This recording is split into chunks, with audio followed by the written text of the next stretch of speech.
with you.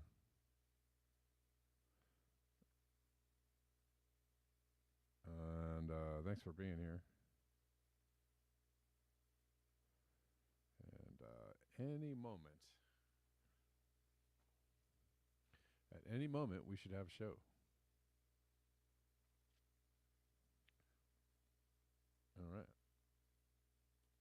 Let's do it again. Let's do it again.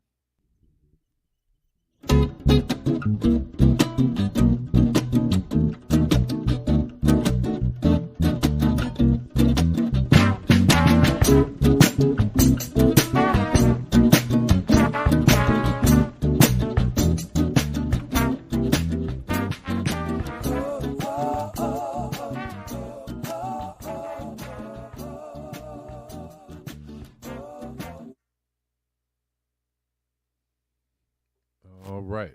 Greetings. Welcome back to Black Bear News, where everything is connected. How are y'all doing? Great to see you. Thanks for hanging out with me every day, today and every day. I actually forgot. I started the show. I forgot to push the button, go live button on YouTube. So, what can I say? Then I pushed it, and now we're live. So there's that. Well, thanks for being here, everyone. And it's Friday, so we're just kind of hanging out today a little more, just talking about this and that.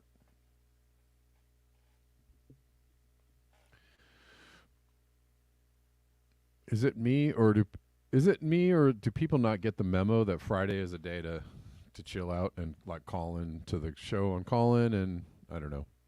Sometimes I feel like,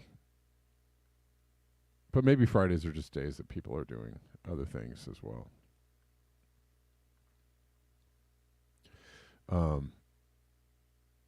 Anyways, we're all here. We're live on Rockfin. We're live on YouTube. We're live on Callin. Excuse me. And if you are interested in the pre-order for my new record, it is live. And the pre-order is live. You can listen to a couple songs. One of the songs is the song that you hear every single day on this show. Is basically the first single from the record. And so here's the link. I'm putting it in YouTube. That's the link to my record. I will put it in the Rockfin chat as well.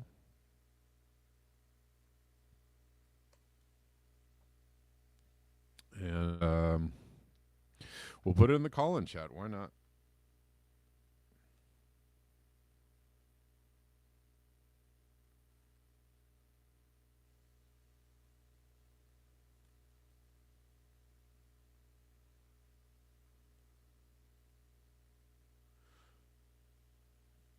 Right.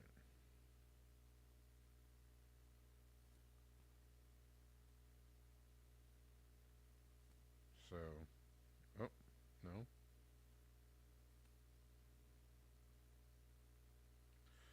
So there we go.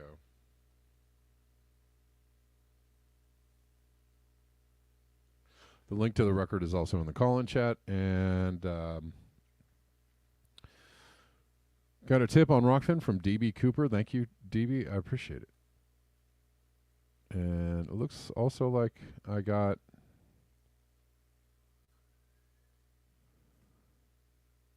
DB Cooper says Happy Friday.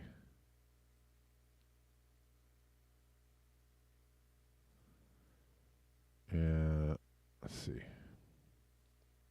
Oh my God. I have so many tabs. I have so many things. My life is like a big browser window. My brain is like a big browser window. There are too many tabs open. I don't know what's going on. Ermitaño Urbano bought a coffee on Black Bear News. buymeacoffee.com/blackbearnews. Thank you. Ermitaño. Appreciate it.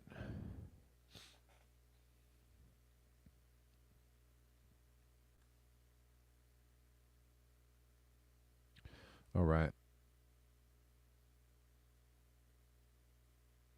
So,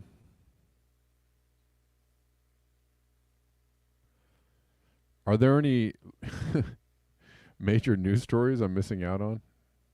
I had kind of a weird morning. I was working on a bunch of different things, and I actually didn't. Um, I wasn't as checked into the news as I usually am today. But I mean, I saw the litany of flooding videos from China.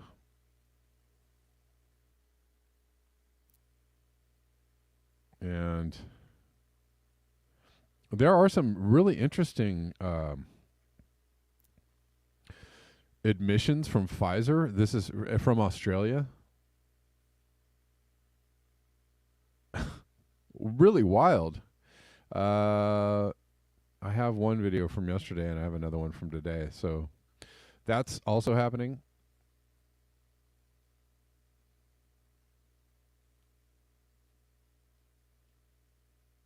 There's more and more information coming out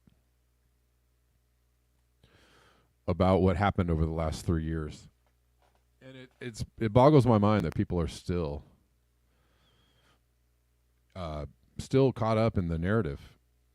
It boggles my mind that people haven't, come to the realization like, oh, we were bamboozled, we were hoodwinked.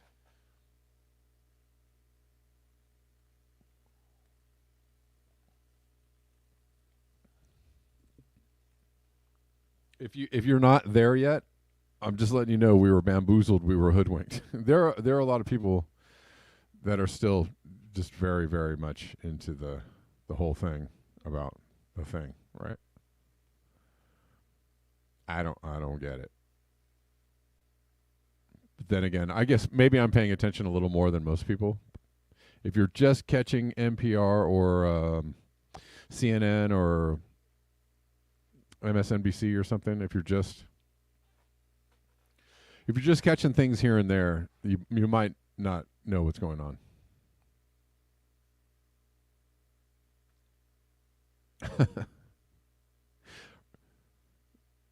It's burning up in British Columbia. How hot is it in British Columbia? It's actually kind of nice here today. Poppy Davis is 110 where you're at. Jesus. Eesh. I'm sorry. 10 UV. 10 UV. 10 is extremely high.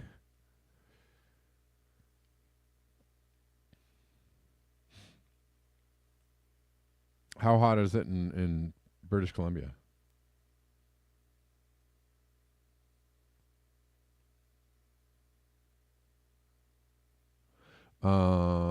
Rich China says Trump leaves DeSantis bigly and is tied with Joe. Get the cell ready. I think that's their plan. I think that's their plan. We cannot let this guy anywhere near the presidency again. You may agree with that or disagree with that. I don't know. Judy Truitt, it's 101 with 11 UV. Jeez.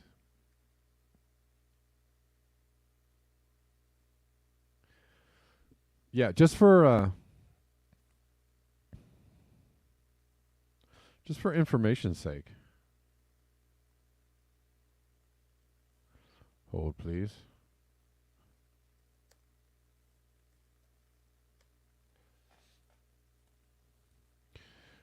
Zero to 2 UV, you can safely enjoy being outside. That's 0 to 2 UV index. 3 to 7, seek shade during the midday hours. Slip on a shirt, slop on sunscreen, and slap on a hat. That is 3 to 7.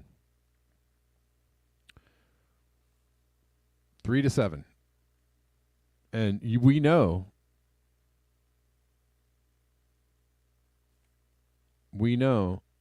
that in many places, especially in the South, but pretty much everywhere, it is often 8, 9, 10, 11 UV. 8 and above, avoid being outside during midday hours. Make sure you seek shade. Shirt, sunscreen, hat are a must. And I've always known, 8 and above to be extremely high UV. That's you know, very dangerous UV levels. You don't want to catch those.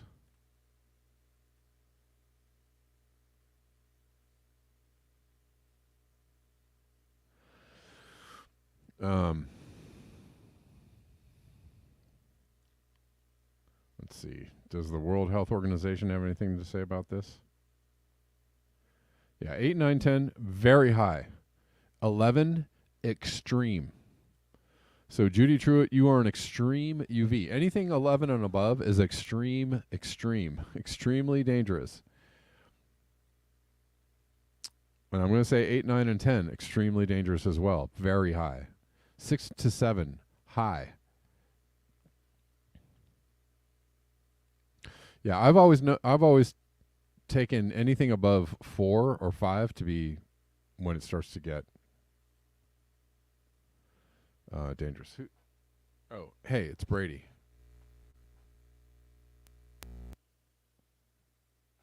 What's up, Brady? How you doing? Just dreading going outside in Texas right now.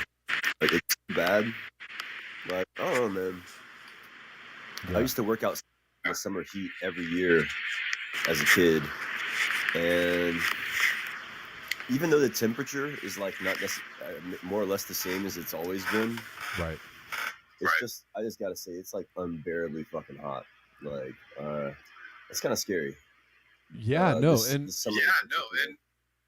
people say that all the time. That the sun feels hotter.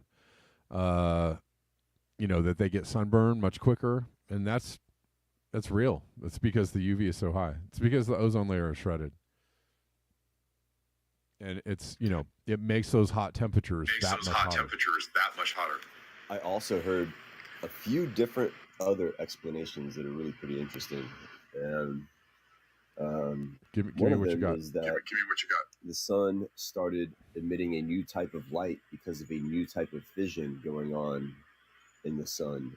Really? Entered a new stage. Really? And so that actually is true. The sun did start emitting a new type of light back in, I think, like 2017, maybe. And so that could be a thing. Also, there's this new theory out that there could be scalar waves basically coming from the center of the black hole in our galaxy that are hitting our sun, being relayed to the planet's core, and that the core of the Earth itself is heating up at the same time because of scalar activity. That's interesting. Well, yeah. I mean, I think all these theories should be put into the mix. Hashed out. Publicly discussed. Right, Hashed sure. out, yeah. Modeled. Sure. Well, there's another theory too that Cliff High. I've talked about Cliff High a long time ago, but he said that we're in a denser part of the solar system. That there are these really long epochs where our galaxy, our solar system, travels in a circle, as the planets travel in a circle around the sun. Our solar system travels in a circle, around a particular part of the galaxy we're in. I don't know really much about this, but anyways, he says that we're in a denser part. We're in the denser part of the rotation, which leads to everything heating up, as well as like emotions and human activity and like human thought and intelligence, and so he's saying we're entering this like denser part of the universe, or part of the dense part of the universe that's heating up the sun, causing also the planets to heat up, but also creating like I guess high intelligence, or a higher level of consciousness in humans. And I don't know how that plays out over time, and who knows what this all means. It's just a very interesting concept. Yeah, right. Man, I lost my train of thought. I was going to mention something about the gravitational waves we just discovered, and it could have something to do with that. Um, but I think that's what a scalar wave essentially is. It's kind of just like an electromagnetic wave that also takes gravitational waves into consideration, and so it's like an electromagnetic gravity wave essentially. Huh. Okay. And apparently, there's like a kind of galactic disk that comes out from the equator of the black hole in the center of our galaxy. Okay. And the precession of the equinox, as it passes through that dense gravity wave, yeah, there's like some turbulence that kind of, how do you say, expresses itself in all kinds of interesting, different little ways. Mm. Yeah. I don't know. I don't know. And that's why it's hard, we do know what we know about climate change, right? Or about what we're doing to the planet. And I What think I was going to bring up now, yeah, you reminded me. It was the other planets heating up at the same time. Like, I was yeah, wondering if you had any information on like the temperature, average temperature over time of all the other planets in our solar system. I don't, but I have heard that all the other planets are heating up as well. And So and so that's why when I heard this theory from Cliff High, I was kind of like, huh, like it may gave me pause to think, yeah, it um, seems to me that the average planetary temperature over time should be like one of the very first things that we started recording in NASA in astrological history, right? sure, And what boggles my mind is that I cannot find that information. Can't find it. It's not on. I expected it to be on the front of NASA's page. Like, here's the mm, solar system, here's mm-hmm, the planets, and here's the temperature of the planets over time, and like like all that stuff. No, none of that. mm. Nothing. And I find that to be a huge red flag. It's weird. It is weird.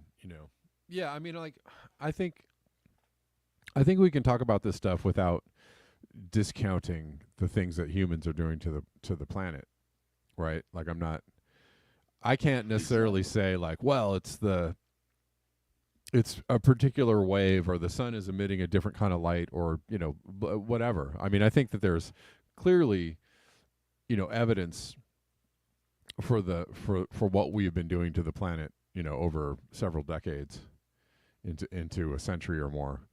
I think that's it's fairly obvious and it's pretty viable. But I do think that there are other things. There can be other uh, inputs as well, right? There could be other things that are going on that could be part of the equation.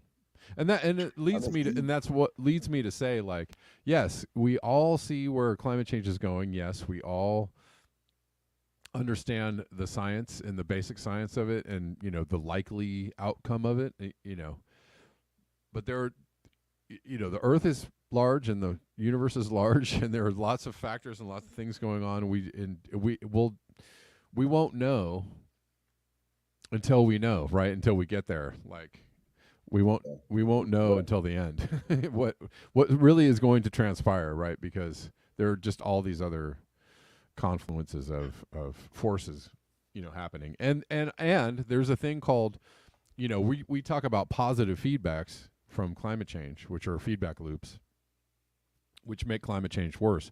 But there, in the history of time, right, we've gone from hot states to cold states, and the shift from hot to cold depended on negative feedbacks, right? On things, forces that at one point we hit a limit of hot or cold, and the Earth or the universe or whatever it is had things started happening which redirected the trend in the other direction, right? Okay, we've been cold for a while now. Now these certain processes are going to happen that are going to shift things in the other direction.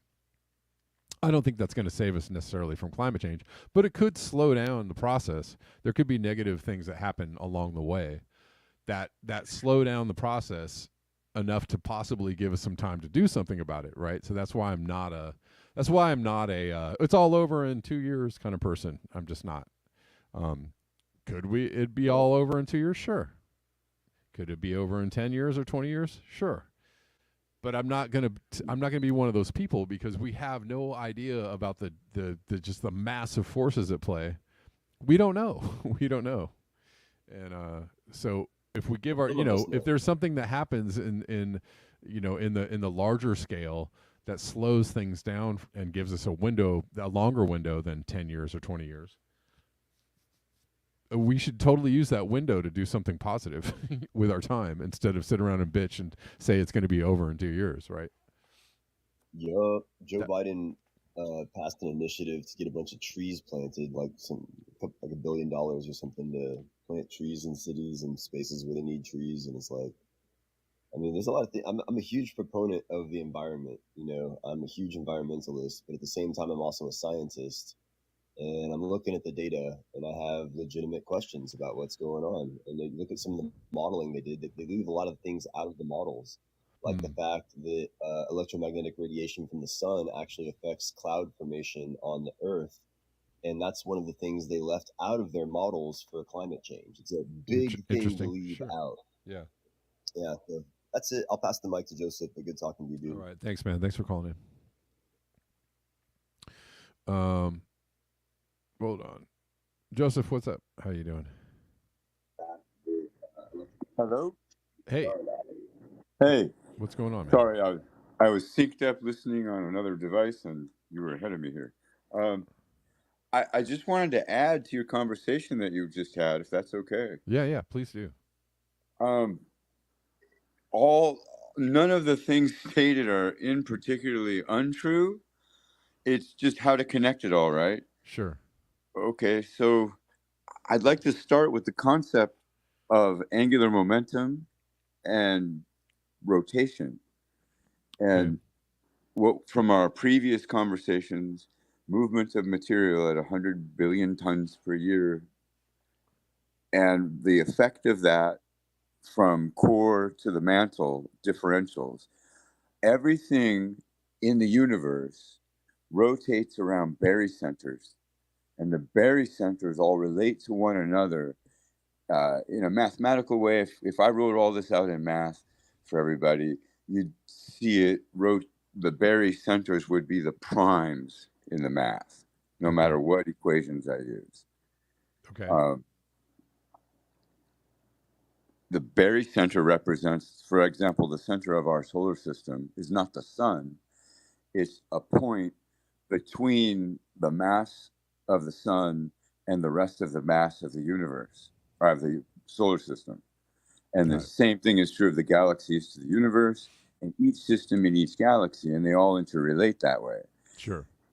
And if you can imagine that all of that is attached by some kind of string that's stretchy, sure, but pulls back at a constant rate. Sure.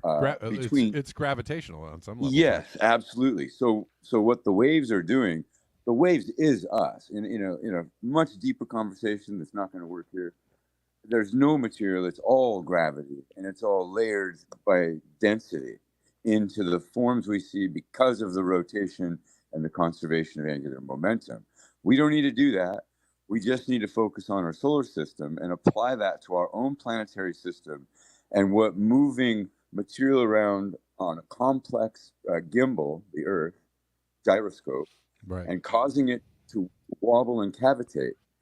This causes an inbound force towards center to conserve angular momentum, which you can watch ice skating to learn about. Sure. It works exactly the same. Right.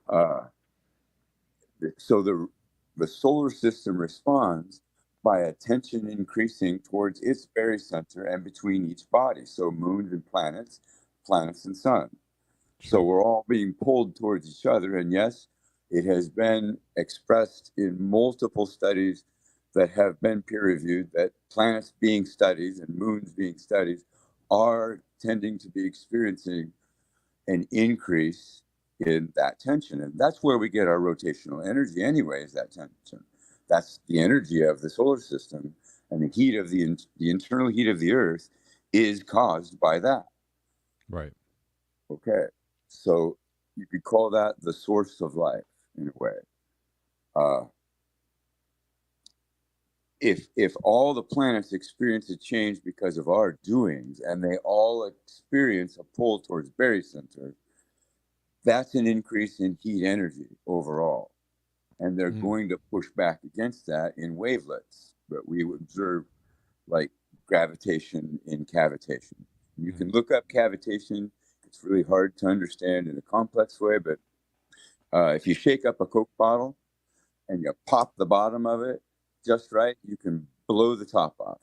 That's all from cavitation. Okay. The same thing destroys propellers and impellers on anything in fluid dynamics, boats even. Right. Okay. The core has cavitation in a fluidic environment, semi-fluidic environment. So you get increasing heat. All the planets operate the same way. So our effects of climate change are causing ripples throughout the system, to the whole system in an initial day of our use, or a year or a decade. Virtually nothing that you could measure immediately. It's an accumulation, like the melting of the ice caps. Sure. That you can measure, and there are published peer-reviewed papers showing the fast accelerating melting of Greenland and the change in the lunar Earth dynamic.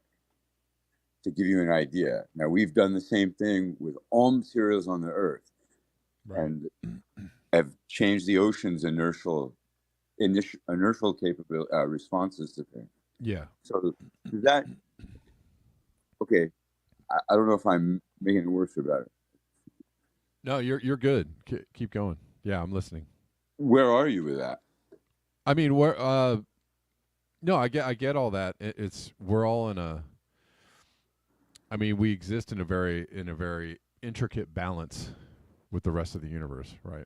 And so yes, the pushes and the pulls, the gravitational forces, and we're looking at a tiny pimple of it with CO2 and incoming solar radiation, and we're even doing that wrong in a grand way because we do it with statistics. Right. Okay. So the answer to what to do about it, and is it oh no, let's give up? Absolutely, there's plenty to do. But the more we work together globally, the more effect it has, and it has nothing to do with extending our stay or our way of life, which you already know. I know you know that. But well, I think it would have everything to do with completely revolutionizing our way of life if we are to stay at all, right? Right. Even if we were going to stay, and we probably won't.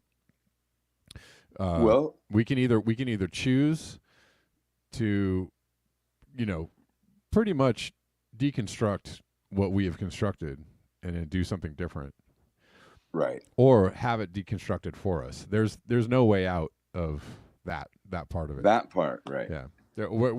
We can choose to do it, and we can go willingly, or we can go kicking and screaming. I imagine most people will kick and scream. Well, as an example of what someone can do, it's like, what kind of space are you living in, and how could you increase the biodiversity within that space to mimic a rainforest or a reef? Right. That's the idea. And that's thermodynamics. If you break down everything that the three of us just said on your show here, it breaks down to the laws of thermodynamics and conservation of angular momentum. Yeah, and that's interesting you brought that up. So Lou, who watches the show all the time, but doesn't really chat, sends me stuff all the time about Walter Jane and people that are into restarting the hydrological cycle, right? And people that are like, we should start doing, re-greening, as naturally as possible. But basically, restarting the hydrological cycle and all these things will be, at once carbon sinks and temperature will also lower the temperature, the local temperature of wherever it is that you are. Kind of a more natural way than the Mirrors Project, right? The Mirrors Project is like, let's put these sheets of things on top of these things where people are living. And again, I'm not trying to down the Mirrors Project, but there are ways to cool the immediate area that you're in. It's called permaculture and or, regreening your area, or gardening, or horticulturing in a way that lends to the hydrological cycle, right? Yes, And Walter Jane, I don't know if you're familiar with him, but he has some great videos out there on this. vaguely. And He's cool. He's good. yeah, and I go along with that. It's to connect it to what we said in a definitive way. The sun is always emitting relationally the same amount of energy. It's us jiggling in longer orthogonal motion from what we're supposed to do. It's a really hard thing to measure. You'd have to have 6 points of reference basically on a tiny scale and a very large scale and compare them. NASA's doing it. So, I mean, they have a wonderful map that they're building of all these movements I'm talking about. And the moon, it goes back and forth also, and up and down, and jiggles. And all of those things are the responses to our doings, and whether or not there's enough biodiversity to take up the slack of that incoming energy from the sun and the outpouring energy from the earth. Yeah. Meanwhile, the earth heats up more. We reduce the hydrological and biocomplexity cycle and increase the thermodynamic, thermal mass of the layers of that used to just have mostly non-dense metal material stuff in it. Yeah. And all hell breaks loose. So to put it bluntly, that stuff has to be put back underground. And on the way, the energy you're talking about, we need to put 4 feet or more under the earth where it's supposed to go with all the stuff we've done. Before we were here, that's where it would go with the hydrological cycle and the massive forests and reefs. Does that make sense? Yeah. Sure. Okay. Yeah. Totally. Talking so fast, I don't know what I'm saying. No, you're good. I think I got it. And all the indicators point to what you're saying being correct, right? To being that's and yes, reforming these intact environments of biodiversity is also one of the best bets, and one of the best things people can do is reclaiming the land, and then claiming it back from civilization. Yes. And man, I've been freaking out. I've been talking about crickets for the last week, maybe the last month, but it's freaking me out, man, because where I live, the crickets are so loud and so constant that they just become background noise, right? They're like it's like if you live by the ocean, you stop hearing the waves after a while, right? It just becomes something that's in the background. You really have to actually concentrate on it to realize that it's there. But anyways, so I've lived in where I've lived for about 5 years, maybe 6 years. And crickets are here all the time. Even in the winter, you can hear crickets because I live in Southern California. It's warm here. It's a good environment for crickets. But during the summertime, they're loud and cacophonous. And my God, dude, I haven't heard one cricket in my yard all year. That scares the living shit out of me. I can relate to that. Absolutely. And every night I walk out and I go, I'm listening. It's like a deafening silence. I'm listening for the crickets. Where did they go? Where are they? I know where they are. I mean, I've told the story where if I walk around my neighborhood, if I go to the houses that are replanting indigenous plants and kind of have more of like a little, biodiverse kind of foresty, gardens, right? Where they're kind of like trying to get in line or in alignment with the local flora and fauna, right? Those houses have crickets. I can hear the crickets in their yards, and I'm just like, wow. But the fact that I cannot hear any in my yard or my neighbors anywhere like on my block, I'm just like, yo, that is really, really frightening, and that it goes in line with why I don't hear any birds. You don't? Do you hear any birds in my broadcast? You should hear birds. If you go back 2 or 3, 4 years on my videos, there's birds all up in my. Every single video has birds in the background, or I do remember hearing birds. crickets in the background, crickets or birds, very loud. And there are no crickets, there are no birds, and it makes me just like, that gives me a lot of pause. Like, I have no idea how to feel about that. I mean, I know how to feel about that. I just don't, There's no appropriate response. I'm just like, what does this mean? I don't know what this means. I think I know what it means. It means very bad things. Yeah. And it's only going to get worse. It can only get worse. That's the point. I mean, we're going to see the disappearance of birds, period. Most of the birds on most of the planet, right? And especially in places in urban centers where people are. We can look at this as a test, I live with a being his kind have been here for over 50 million years, as they are. And from them comes the forest that the little bowl-like critter grew up to be the mammals we are. And without them, that wouldn't happen.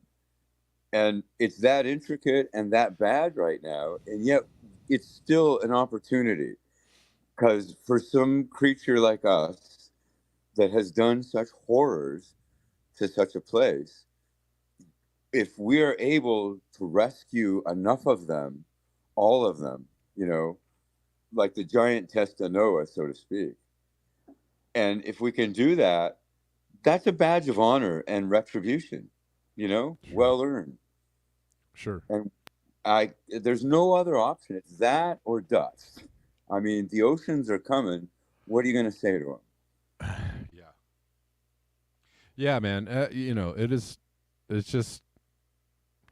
I don't know that it'll work. I think it's worth trying. Sure. I mean, and that's right now, the fact that there are no crickets and very few birds, and I can't see any bees this year. I haven't seen one bee this year. Not one bee in my yard. My yard that used to be full of bees. I see some butterflies, so that's positive. I'm seeing a lot of butterflies. I'm seeing hummingbirds still. But zero bees.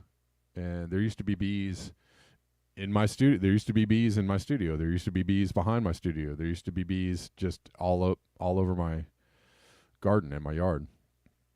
And they're not there anymore. And so now I'm just like, man, I got to get really busy, trying to reinvigorate the environment, at least where I'm at least in the garden where I'm at, and try and like bring back some of these, creatures.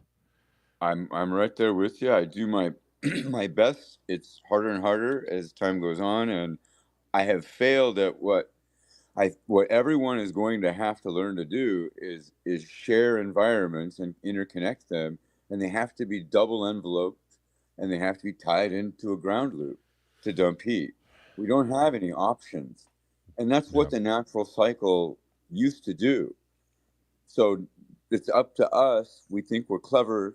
We have to prove that. And we have to prove that. We have to exhibit that. And, this is not really a spot. My first inclination is to just downgrade humans to being stupid. But I don't want to do that. And we're really, really way off the mark as far as understanding what's going on, and it's unfortunate and it's sad that we are so far off the mark and that people are so confused about anything that's going on and anything that might possibly be a response to this. And I wish that we could just do a whole lot better. And so, the only thing to do really is just, do your best and talk about this with the people around you as much as you can, and we covered this last week. How much luck do you have with talking to people around you directly? I mean, how about your neighbors? Would they help you do something to start? I mean, I think some of the neighbors get it, and you see people kind of acting in accordance with trying to align with something more natural. It's tough though because everybody is stuck in the paradigm. So I don't know how stuck everybody is. But I see it. I do see it. I see glimpses and glimmers. So, I don't know, and I don't really, I don't necessarily talk to too many of my neighbors, but I just try to talk to people in my life about it as much as I can, and that's that's hardly at all. So there you go. I've given up. I gave up years ago. I gave up years ago having conversations with people because people are just like, well, if we gotta go, we gotta go, or that sucks, or It is what it is. It is what it is, or I don't think so. I don't necessarily agree with that, but okay, it's just nobody really wants to take it on or take it seriously, and so My favorite response is, maybe Biden will do something for it. oh my God, yeah, no, I mean, not at all. I'm not one side or the other. I laugh Yeah, at no, both responses. no, I know. I mean, I don't think anybody. They can't do anything about it.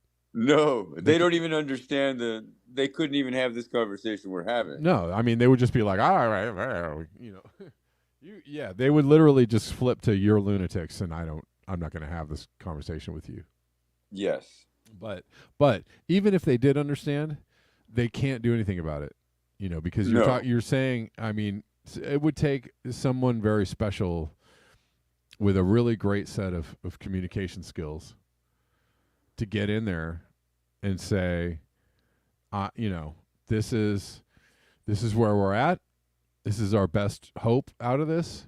I know it sounds really wild, but here we go over the falls. Are you with me? And most people are going to be like, what? Because people are impeach him. Yeah.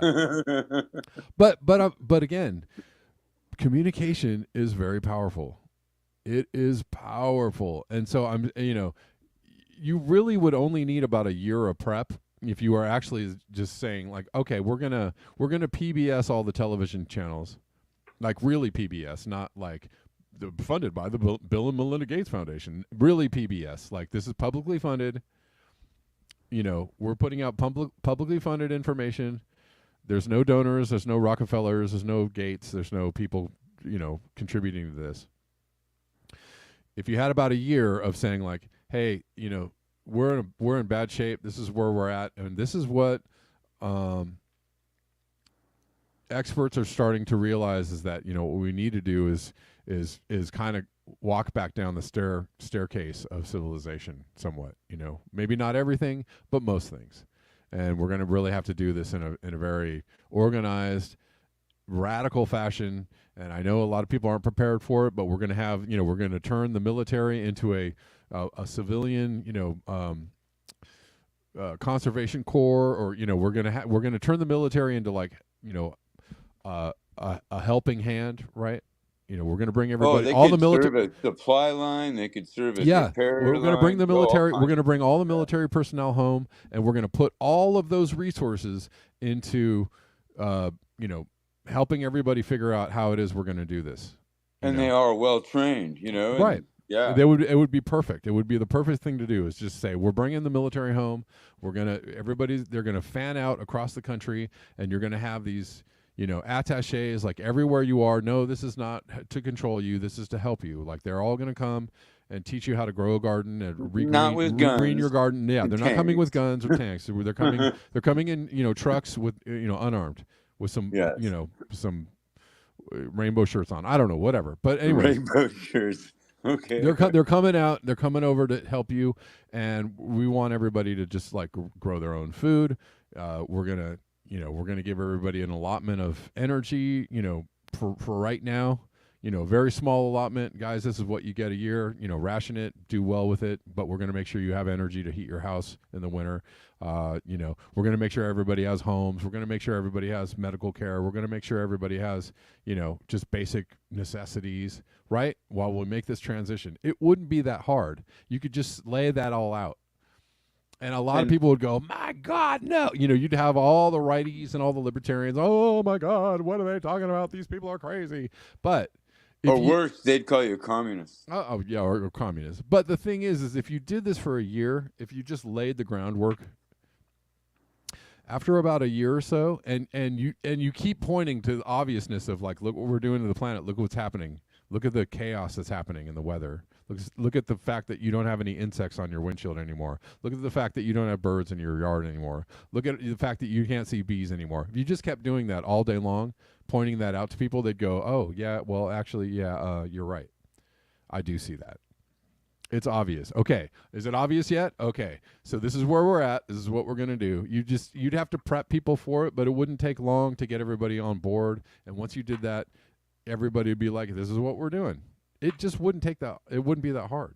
Communication is powerful.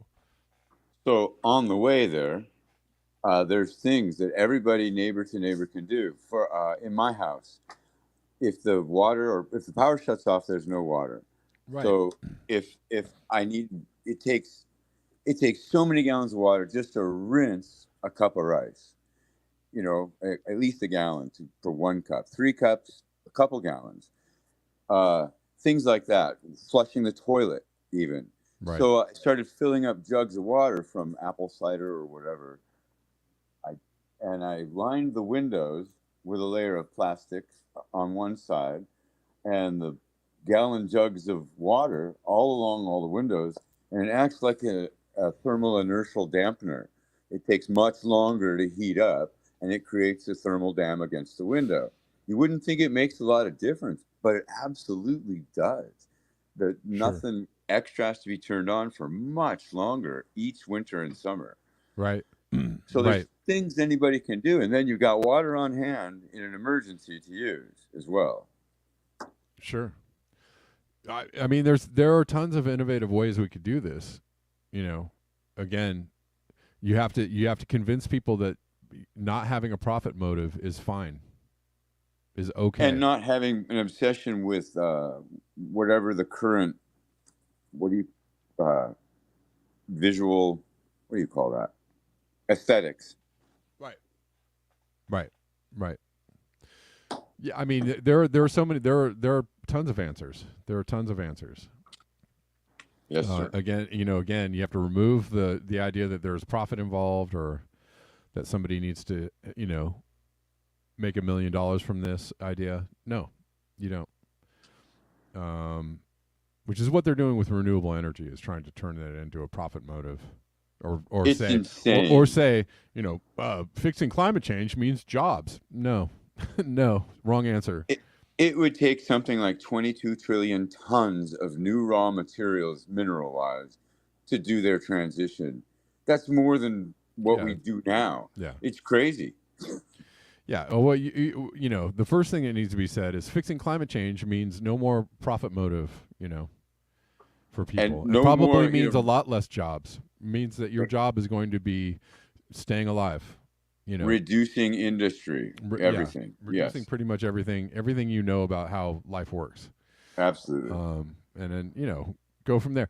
It is a wild idea, but if you say something enough over and over again, if you repeat it enough, and if you give, and if you give people information on why what you're saying is true, and not, censor people, and not like make it like, well, this is my way or the highway, or you must do what I say. No, you just say, this is what we're going to do. This is why we need to do it, and I'm giving you all the information on this that you could possibly want, and let me know your feedback. What's your feedback? You could turn this around pretty quickly. It just takes somebody, getting out there, being brave enough and smart enough to get out there and say it without being too kooky, right? If you're too kooky, nobody's going to take you seriously. If you're too kooky, people are just going to shut you down. They're going to be like, "Oh my God, that guy. But if you just present it in a very, sensible fashion, I think people would be like, Well, oh, Guy McPherson right. gets called a kook. Of course he does. Right. Yeah, that's the thing. It's hard enough, He doesn't present as kooky. He presents as a scientist. He presents pretty dry, right? Yeah. I think I present kookier than Guy McPherson, and I'm glad of it. But I'd still be called a kook. But if they argue with the physics, I win. Right. Yeah, and maybe part of why Guy McPherson comes off as a kook is because he says there's no answers, or he used to. But he doesn't include any of the things that we said in his talks. No, he doesn't. He doesn't talk about answers at all, and so maybe that's also why I have a problem. What makes him a turnoff for people? I agree. If you just say it's over. That's it. We're done. The end is nigh. Dig your grave and get ready to lay in it. I mean, nobody wants to hear that. He used to talk like we talk about these things until he got attacked and written off as kooky, and then he became a nihilist. From my point of view, so I don't want to talk for him, but it's disappointing because he's really, really good at the bio part of this, and he's very passionate about it. So, of course, that's why it hurts so bad to come up against brick walls. But yeah, I wish that guy would be reborn again in that way. Well, William, I've invited you to speak, man. It's getting towards the end of the show, so I want to make sure that you can get in here before I. Thanks. I didn't want to interrupt you guys. I was listening and learning. Hi, Joseph. How you doing, brother? William. How are you? Always appreciate hearing your breakdown on the thermodynamics of things, something we hear so little of. So I appreciate that, Kevin. Yeah. Kevin, Robert D. Steele, who was International Tribunal Natural Justice, ex-CIA, and Marine, he backs you up regarding closing down military bases. And there's an embedded video in a lot of people do. I mean, Tulsi Gabbard said that. Tulsi Gabbard said, "Peace dividend. Let's bring all the troops home." Think of all the money we could save. It's not that, Tulsi is more anti-intervention than Marianne Williamson. I know. It's weird. Very weird. What else were you saying, William?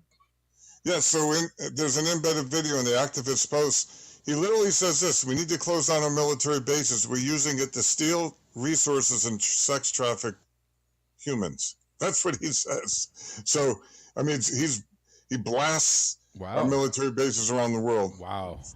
Yeah, but that's real. That's true. Yes, it's real. It's absolutely true. And guess what happened to him, Kev? 2021? Let me guess. At 69 years old, he dies allegedly of COVID. Well, yeah, but at 69... Nobody dies of COVID. That hasn't even been isolated from we can go down that road. Nobody dies of COVID. They die of comorbidities and a medical protocol. Or something else, yeah. Yeah, right, exactly. So, anyway, I know we're not on Rockfin, but I put a bunch of resources in there you might want to review on a delicate subject, but at least you'll have them. Whether you want to talk about it at some point, let me know. But, anyway, that's all. I just wanted to jump in. I know you're ready to end things. Thanks for letting me know. Yeah, you're welcome. Thanks, Joseph. Yeah. Thank you, William. Thank you, Kevin. I'm going to let you go, too. Yeah, I think I'm going to jump off here because I've got so many things. Oh, so many things to do. So I think that's it. We'll just call that the end of the show. But I appreciate you all calling in because this breaks up some of the monotony of just like listening to me talk, I think, every day, which maybe some people like, but maybe can be a little bit. I enjoy these kind of free form conversations, and I wish more people would get into the call-in especially on Fridays. If we can get more people in the call-in, I can invite everybody in as speakers, and we can kind of talk about this and that or whatever. But like, I just, or I know Max Wilbert listens to this show once in a while, or Will Falk, and some other, and Peter Dines. Y'all can call in, people that listen to the show. I know you're out there. People with scientific, and or reputational, standing in the climate change community. I wish y'all would, go ahead and you can go ahead and talk. It's okay. Nobody's gonna shut you down. All right. Thanks, guys. I appreciate you calling in. And yes, we will see you all tomorrow at the regular time of 12 p.m. Pacific Daylight Time. Oh, I forgot to say best ways to support the show. PayPal.me/Kevin Sandblum, Venmo @Kevin Sandblum. These are all in the description box. Cash App at Red Llama Music, and buymeacoffee.com/Black Bear News. I'll make sure nobody has contributed yet today, so I can give everybody a shout out if you have contributed. I don't want to leave anybody out.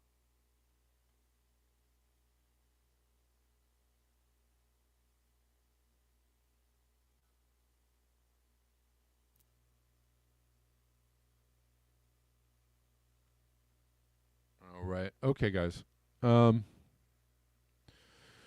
Anyways, thanks a lot.